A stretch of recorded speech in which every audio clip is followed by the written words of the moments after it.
పేరు మౌనిక. కొత్తగా పల్నాడు జిల్లాకి ట్రాన్స్ఫర్ అవ్వడం జరిగింది.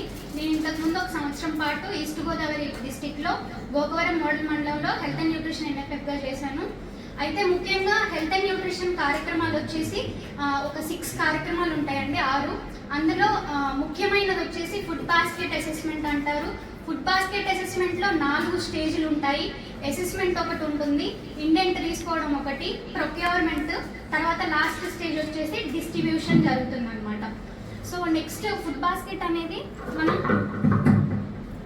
ఈ ఫుడ్ బాస్కెట్ అనేది ఏంటంటే ప్రకృతి వ్యవసాయ ఉత్పత్తులు మన జిల్లాలో పండినవి కావచ్చు, లేదా మన దగ్గర చుట్టుపక్కల జిల్లాలో పండిన ప్రకృతి వ్యవసాయ ఉత్పత్తుల్ని మన జిల్లాలో ప్రతి ఒక్క మహిళలు కానీ ప్రతి ఒక్క కుటుంబాలు కూడా ప్రకృతి వ్యవసాయ ఉత్పత్తులు మాత్రమే తినాలి అని చెప్పేసి ఒక ముఖ్య ఉద్దేశంతో ఈ ఫుడ్ బాస్కెట్ అసెస్మెంట్ అనేది స్టార్ట్ చేయడం జరిగింది. మహిళల ద్వారాగా, ఈ మహిళా సంఘాల ద్వారాగా ఈ ప్రాసెస్ అనేది తీసుకోవడం జరుగుతుంది. ఫస్ట్ అసెస్మెంట్ చేస్తాము, వాళ్ళు 5 నుంచి 7 ఫుడ్ గ్రూప్స్ అన్ని తీసుకుంటున్నారా లేదా అని చెప్పేసి అసెస్మెంట్ ఉంటుంది. తర్వాత వచ్చేసి ఆర్టీఏ ప్రకారం మన నేషనల్ ఇన్స్టిట్యూట్ ఆఫ్ న్యూట్రిషన్ వారు ఇచ్చిన ఆర్టీఏ డైలీ రికమెండెడ్ న్యూట్రియంట్స్ వారు తీసుకుంటున్నారా లేదా అని అసెస్మెంట్ చేసి మళ్ళీ సంఘాల దగ్గర కూర్చొని వాళ్ళ గురించి వాళ్ళని వివరించడం జరుగుతుంది అనమాట. మీరు ఇంత తీసుకోవాల్సిన పోషకాలు ఇంత తక్కువగా తీసుకుంటున్నారు, తీసుకునే ఫుడ్ కూడా సేఫ్టీ ఫుడ్ కాదు, కెమికల్ ఫుడ్ తీసుకోవడం మూలన మీరు ఈ పోషకాలు అనేవి నష్టపోతున్నారని వివరించి మనం ఈ విధంగా ప్రకృతి వ్యవసాయ ఉత్పత్తులు మన జిల్లాలో పలానా చోట పండుతున్నాయి, లేదా పక్క జిల్లాల నుంచి పలానా రైతుల దగ్గర నుంచి తెప్పిస్తున్నామని వివరించి వారి దగ్గర నుంచి మీకు నెలకు కావాల్సిన సరుకులు మీరు ఏవైతే ఇంట్లో వాడుకుంటారో అవన్నీ ప్రకృతి వ్యవసాయ ఉత్పత్తులు తినేలాగా వాళ్ళని ప్రేరేపించి వాళ్ళ దగ్గర నుంచి ఇండెంట్ కలెక్ట్ చేసుకుంటాము. ఆ ఇండెంట్ ని ఆ తర్వాత నుంచి మార్కెటింగ్ వాళ్ళతో లింకప్ అయ్యి వాళ్ళకి ఇండెంట్ లిస్ట్ ఇచ్చినప్పుడు మన జిల్లా నుంచి కానీ పక్క జిల్లాల నుంచి కానీ ప్రొక్యూర్ చేసి మనకి పంపిస్తారు. మళ్ళీ మండలానికి పంపించినప్పుడు తర్వాత లాస్ట్ స్టేజ్ ఎవరైతే ఎన్ని కేజీలు ఏదైతే ఇచ్చారో వాళ్ళకి డిస్ట్రిబ్యూషన్ అనేది జరిగిపోతుంది అనమాట. ఈ విధంగా ఫుడ్ బాస్కెట్ అసెస్మెంట్ అనేది జరుగుతుంది. తర్వాత వచ్చేసి నెక్స్ట్ ఎఫ్ఎన్ఎస్ అంటారు, ఫార్మల్ న్యూట్రిషన్ స్కూల్. మనకి పొలం బడులు ఎలాగైతే ఉన్నాయో మనకి హెల్త్ అండ్ న్యూట్రిషన్ లో కూడా పోషక బడులు ఉంటాయి. ప్రతి గ్రామానికి కూడా ఒక నెలకు వచ్చేసి 2 సెషన్స్ పెట్టుకోవాలి. ముఖ్యంగా మనకి 5 గ్రామాలు ఉంటాయి. హెల్త్ అండ్ న్యూట్రిషన్ కార్యక్రమాలు 100% చేసేవి 5 గ్రామాలు ఉంటాయి, 50% మండలం అంతా కూడా చేయాలన్నమాట. ఈ 2 సెషన్స్ లో కూడా, ఈ సెషన్స్ లో కానీ హోమ్ విజిట్స్ చేసినప్పుడు కానీ పోషకాహార లోపం అనేది లేకుండా చేసే విధంగా కౌన్సిలింగ్ సెషన్స్ అనేవి ఇస్తూ ఉంటాము. ఫుడ్ డెమాన్స్ట్రేషన్ ఉంటుంది. తర్వాత చార్ట్స్ పైన ఐఈసీ టూల్స్ పెట్టేసి వాళ్ళకి అవగాహన కార్యక్రమాలు అనేవి ఈ ఎఫ్ఎన్ఎస్ సెషన్స్ ద్వారా హోమ్ విజిట్స్ ద్వారా జరుగుతుంది అనమాట. మనకి ఇంకొకటి మెయిన్ వచ్చేసి ప్రభుత్వ రంగ సంస్థల్లో న్యూట్రీ గార్డెన్స్ ని ఎస్టాబ్లిష్ చేయడం అనేది ఒక మెయిన్ థింగ్ అనమాట.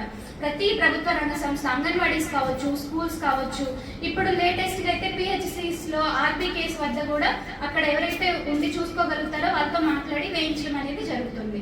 ఇది ఒక కార్యక్రమం అనేది మనకి జరుగుతుంది అనమాట. తర్వాత వచ్చేసి ఇప్పుడు కొత్తగా మనకి సీజన్ కి ఎప్పుడైతే కొత్త పంటలు వేస్తూ ఉంటారో డిపిఎం మేడం గారి సమక్షంలోనే క్రాప్ ప్లానింగ్ ఎక్సర్సైజ్ అనేది జరుగుతుంది. రైతులందరినీ కూడా పిలిచేసి అక్కడ మనం ఏ పంటలు వేసుకుంటున్నాము, మనం ఆ పంటలు మాత్రమే తినడం వల్ల అన్ని పోషకాలు రావు కాబట్టి పక్క నుంచి మనం ఫుడ్ బాస్కెట్ ద్వారా ఎంత మాత్రం పక్క జిల్లాల నుంచి తెచ్చినా సరే కంటామినేషన్స్ అనేవి జరుగుతాయి.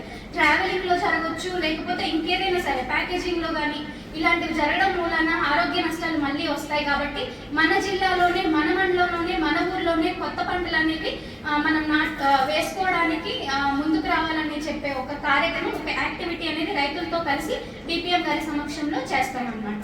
మేము రీసెంట్ గా ఈస్ట్ గోదావరిలో చేశాము. అక్కడ ఎక్కువగా నేను చేసిన మండలంలో ప్యాడీ మాత్రమే ఉంటుంది.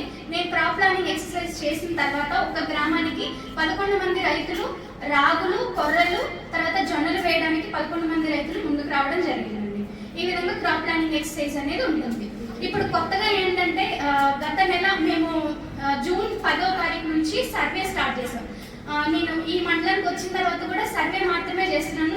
అంటే హెల్త్ అండ్ న్యూట్రిషన్ అంటే సర్వే అని మాత్రమే మన వాళ్ళకి అర్థమైపోతుంది. ఈ సర్వే ఏంటంటే మంగళగిరిలోని ఎయిమ్స్ హాస్పిటల్ వాళ్ళు మన ఆర్వైఎస్ఎస్ తో ఒక ఒప్పందం కుదుర్చుకొని రాష్ట్రం అంతటా కూడా ఒక రీసెర్చ్ చేస్తున్నారు. ఈ ప్రకృతి వ్యవసాయ ఉత్పత్తులు తింటున్నారు కదా, న్యూట్రీ గార్డెన్స్ అనేవి ఉంటున్నాయి, వీళ్ళ ఆరోగ్యంలో ఎలాంటి ఆహార అలవాట్లో ఎలాంటి హెల్దీ హ్యాబిట్స్ ఉన్నాయి, వీళ్ళ రక్తం శాతం కరెక్ట్గా ఉంటుందా, వీళ్ళ ఎత్తులు బరువులు కానీ కరెక్ట్గా ఉంటున్నారా లేదా అని చెప్పేసి ఒక క్వశ్చనియర్ మనకి diet 24 hour diet recall method అని చెప్పేసి గడిచిన 24 గంటల్లో ఏవేవి ఆహార పదార్థాలు తిన్నారని ఒక క్వశ్చనియర్ ఉంటుంది. అది మేము ఇప్పుడు చేస్తున్నాము. ఇంకొక 10 daysలో ఈ సర్వే అయిపోతే నాకు ఇక్కడ మనకి టార్గెట్ ఎక్కువగా ఉండడం మూలాన ఒక ఎన్ఎఫ్ఏ హెల్త్ అండ్ న్యూట్రిషన్ ఎన్ఎఫ్ఏని సర్వే అయ్యే వరకు ఇక్కడికి పంపిస్తామని చెప్పేసి చెప్పడం జరిగింది స్టేట్ వాళ్ళు. ఈ సర్వే అయిన తర్వాత DMHO మినిస్ట్రీ ఆఫ్ హెల్త్ వారికి కూడా ఒక లెటర్ ఇచ్చారు, విమెన్ అండ్ చైల్డ్ డెవలప్మెంట్ వాళ్ళకి కూడా ఒక లెటర్ పాస్ అయింది మనకి ఈ రీసెర్చ్కి సంబంధించి. మనకి ఎక్విప్మెంట్స్ ఏవైతే కావాలో ఈ 2 డిపార్ట్మెంట్స్ వాళ్ళు మనకి ఇస్తారు.